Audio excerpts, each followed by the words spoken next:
Hello friends, வணக்கம் and welcome back to my channel Duro Creations. எல்லாரும் எப்படி இருக்கீங்க? இன்னைக்கு நம்ம சேனல்ல என்ன vlogனு பார்க்கிறதுக்கு முன்னாடி நீங்க என்னோட சேனலை ஃபர்ஸ்ட் டைம் பார்க்கறீங்கனா மறக்காம ப்ளீஸ் Duro Creations சேனலுக்கு subscribe பண்ணி கூடவே பக்கத்துல இருக்கிற பெல் ஐகானை பிரஸ் பண்ணி சேவ் பண்ணிக்கங்க. வீடியோவை ஸ்கிப் பண்ணாம லாஸ்ட் வரைக்கும் பார்த்துட்டு பிடிச்சிருந்தா உங்க ஃப்ரெண்ட்ஸுக்கும் ஷேர் பண்ணுங்க, லைக் பண்ணுங்க. Without further delay வாங்க வீடியோ பார்க்கலாம்.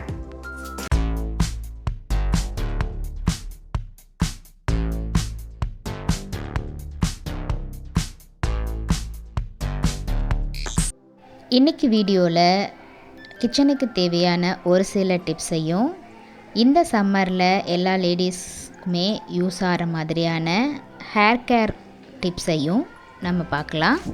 இன்றைக்கி மார்னிங் எழுந்திருக்கும் போதே கொஞ்சம் க்ளவுடியாக கிளைமேட் சூப்பராக இருந்தது. நல்ல மழை வரும் அப்படின்னு எதிர்பார்த்துக்கிட்டு அன்னைய வேலையை ஸ்டார்ட் பண்ணிட்டேன். இன்றைக்கி ரொம்ப முக்கியமாக என் பையனோட ஸ்கூலுக்கு போயிட்டு ஹால் டிக்கெட் செக் பண்ணுறதுக்காக போயிருந்தேன். இப்போ 10th and 12th ஸ்டூடெண்ட்ஸுக்கு போர்டு எக்ஸாம்ஸ் ஸ்டார்ட் ஆகிருக்கிறது அப்படிங்கிறதுனால எல்லா ஸ்டூடெண்ட்ஸுக்குமே என்னோடய டியூரோ கிரியேஷன்ஸ் ஃபேமிலி சார்பாக ஆல் த பெஸ்ட். அதுலேயும் முக்கியமாக என்னோடய பையன் போர்டு எக்ஸாம் ஸ்டார்ட் பண்ண போகிறாங்க. ஸோ அவங்களுக்கு உங்களோட விஷஸ் ரொம்ப முக்கியம். ஜென்ரலாக நம்ம குழந்தைங்க எக்ஸாம்ஸ் எழுத போகிறாங்க அப்படின்னாலே நமக்குமே ஒரு டென்ஷன் இருக்கும். அந்த டென்ஷன்லேயே தான் நானும் இருக்கேன். பட் நம்மளோட டென்ஷனை குழந்தைங்களுக்கு காமிக்காமல் அவங்கள நல்லா மோட்டிவேட் பண்ணி நல்ல கான்ஃபிடென்ஸோடு எழுதுறதுக்கு நம்மளால் முடிஞ்ச வரைக்கும் ஹெல்ப் பண்ணலாம். ஆஸ் யூஷுவல் மார்னிங் ரொட்டீன் எல்லாத்தையும் முடிச்சுட்டு பூஜை பண்ணிவிட்டு பிரேக்ஃபாஸ்ட்டும் முடிச்சாச்சு. பிரேக்ஃபாஸ்ட்டுக்கு சிம்பிளாக இட்லி அண்ட் தேங்காய் சட்னி செஞ்சுருந்தேன். ஆஃப்டர்நூன் லஞ்சுக்கு பீர்க்கங்காய் கூட்டு ரசம் வச்சுருந்தேன். சிம்பிளான லஞ்சோடு இன்றைக்கி முடிச்சாச்சு. எல்லா ஒர்க்கையும் முடிச்சுட்டு நான் ஷாப்புக்கு கிளம்பிட்டேன். இன்றைக்கி மார்னிங் லஞ்சு ப்ரிப்பேர் பண்ணும்போது ஒரு சொதப்பலாயிடுச்சு. அதாவது பருப்பு சுண்டலுக்காக வச்சுருந்தேன். அது நல்லா குக்கரில் தீஞ்சு போயிடுச்சு. ஸோ அதை ரெக்டிஃபை பண்ணுறதுக்காக ஒரு சிம்பிளான டிப்ஸ் நான் ஃபாலோ பண்ணியிருந்தேன். அதை தான் உங்கள் கூட ஷேர் பண்ணியிருக்கேன். அதாவது குக்கர் இல்லை கடாய் இந்த மாதிரி தீஞ்சு போயிடுச்சு அப்படின்னா அதில் கொஞ்சமாக தண்ணி சேர்த்து கூடவே ஒரு டீஸ்பூன் பேக்கிங் சோடா சேர்த்து ஃபியூ ட்ராப்ஸ் லிக்விட் சோப்பும் சேர்த்து 5 to 10 minutes மீடியம் ஃப்ளேமில் தண்ணியை கொதிக்க வைக்கணும். இந்த மாதிரி நம்ம தண்ணியை கொதிக்க வைக்கும்போது அந்த அடிப்பிடித்த கரை ஈஸியாக போயிடும். நம்ம அழுத்தி தேய்க்கணும் அப்படிங்கிற அவசியம் இருக்காது. பாத்திரமும் நல்லா சூப்பராக க்ளீன் ஆகிடும். நீங்கள் இந்த டிப்ஸை ஃபாலோ பண்ணி பாருங்கள். நெக்ஸ்ட்டு நம்ம பார்க்க போகிறது ஈஸியான சம்மர் ஹேர் கேர் டிப்ஸ் தான். ஃபஸ்ட்டு அதில் பார்க்க போகிறது ஹேர் சீரம் எப்படி ரெடி பண்ணுறது அப்படிங்கிறத பார்க்கலாம். இந்த ஹேர் கேர் சீரம் ரெடி பண்ணுறதுக்கு வீட்டில் ஈஸியாக கிடைக்கக்கூடிய பொருட்கள் தான் இன்றைக்கி எடுத்திருக்கேன். தண்ணி சூடுபடுத்தும் போது தண்ணி சூடானதும் 1 டீஸ்பூன் வெந்தயம், கொஞ்சமாக கற்றாழை இலையுடைய ஜெல், 5லேருந்து 10 எண்ணிக்கை உள்ள செம்பருத்தி பூவோட இலை எடுத்து சேர்த்துருக்கேன். இந்த மாதிரி நேச்சுரல் பொருட்கள் சேர்க்கறதுனால நம்ம ஹேருக்கு எந்த ஒரு சைடு எஃபெக்ட்ஸும் இருக்காது.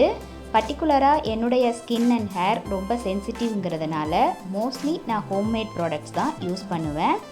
இப்போது ஒரு கைப்பிடி அளவுக்கு மருதாணி சேர்த்துருக்கேன். கூடவே 5 செம்பருத்தி பூவோட இதழையும் சேர்த்து நல்லா கொதிக்க வைக்கணும். மீடியம் ஃப்ளேமில் 5 to 10 minutes நல்லா கொதிக்கணும். இந்த நம்ம சேர்த்த பொருட்களோட எசன்ஸ் ஃபுல்லாக அந்த தண்ணியில் இறங்கி தண்ணியோட கலர் சேஞ்ச் ஆகும். அந்த ஸ்டேஜில் நம்ம ஸ்டவ்வை ஆஃப் பண்ணி ஆற வச்சுக்கலாம். இந்த தண்ணியை 3 to 4 hours அப்படியே வச்சுட்டு அதுக்கப்புறம் எடுத்து ஃபில்டர் யூஸ் பண்ணி தண்ணியை ஃபில்டர் பண்ணி எடுத்துக்கலாம். நம்ம சேர்த்த இந்த பொருட்களை அப்படியே தூக்கி போடாமல் இதை ஒரு ஹேர் பேக்காகவும் யூஸ் பண்ணலாம். இப்போ நம்ம ஃபில்டர் பண்ண இந்த தண்ணியை ஒரு ஸ்ப்ரே பாட்டிலில் ட்ரான்ஸ்ஃபர் பண்ணி எப்போல்லாம் ஹேர் வாஷ் பண்ணுறோமோ ஹேர் வாஷ் பண்ணி முடித்ததும் டவலால் நல்லா தொடச்சிட்டு கொஞ்சமாக வெட்டாக இருக்கும்போது இந்த சீரமை நம்ம அப்ளை பண்ணிக்கலாம்.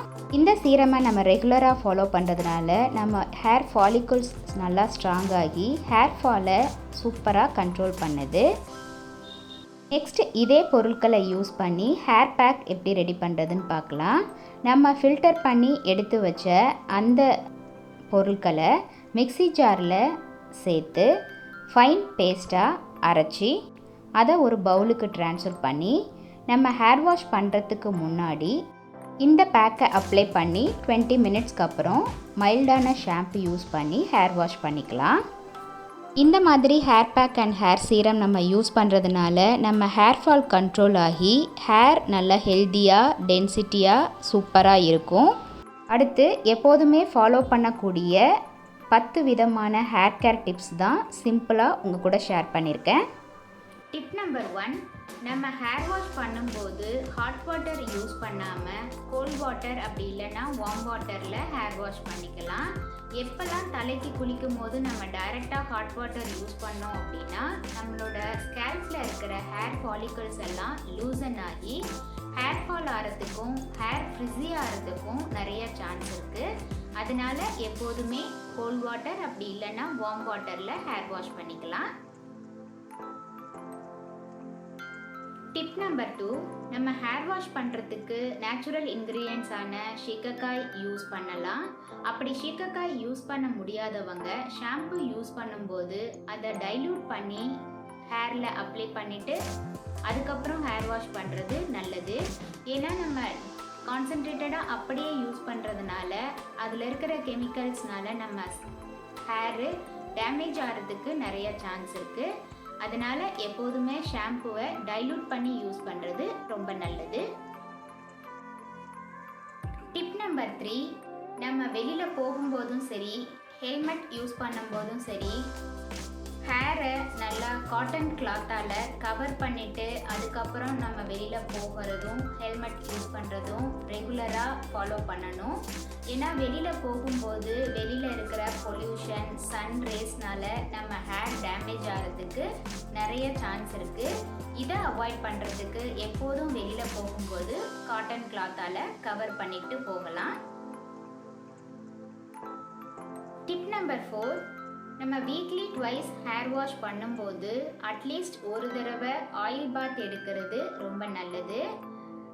கொஞ்சமாவது ஆயில் அப்ளை பண்ணி ஜென்டிலாக மசாஜ் பண்ணிவிட்டு அதுக்கப்புறம் ஆயில் பாத் எடுக்கிறது ரொம்ப நல்லது.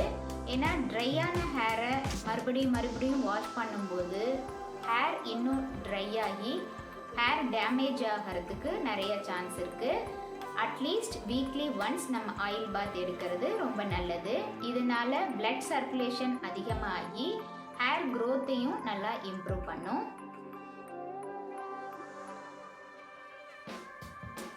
டிப் நம்பர் 5, நம்ம ஹேர் வாஷ் பண்ணிட்டு வந்த உடனே டவலால் ரஃப் பண்ணாமல் சாஃப்டாக ஹேண்டில் பண்ணணும். ஏன்னா ஹேர் ஃபாலிகல்ஸ் எல்லாமே லூஸாக இருக்கும். இந்த டைமில் நம்ம டவலால் ரொம்ப ரஃப்பாக தொடச்சோம் அப்படின்னா ஹேர் ஃபால் ஆகிறதுக்கு நிறைய சான்ஸ் இருக்குது. அதனால எப்போதுமே வெட் ஹேரை சாஃப்டாக ஹேண்டில் பண்ணணும்.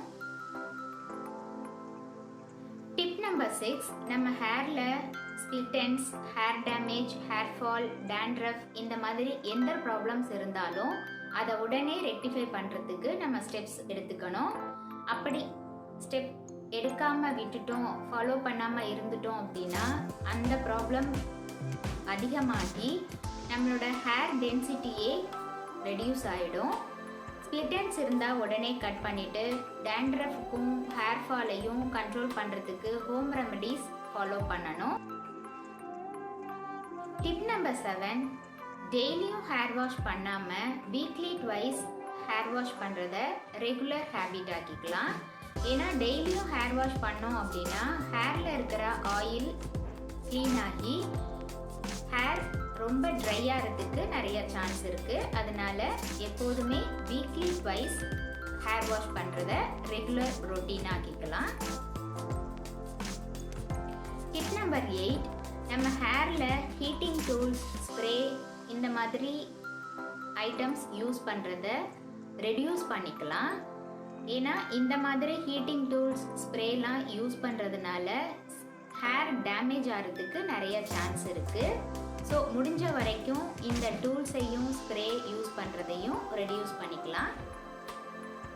டிப் நம்பர் 9, டெய்லியும் ஹேர் ஃபால் கண்ட்ரோல் பண்ணுறதுக்கு ஹேரை நல்லா கோம் பண்ணி பின்னல் போட்டுக்கலாம்.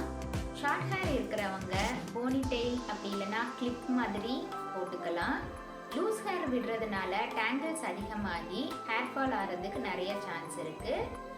டெய்லியும் ஹேரை கோம் பண்ணுறதுனால பிளட் சர்க்குலேஷனும் இம்ப்ரூவ் ஆகி ரீக்ரோத் ஆகிறதுக்கு ரொம்ப ஹெல்ப்ஃபுல்லாக இருக்கும்.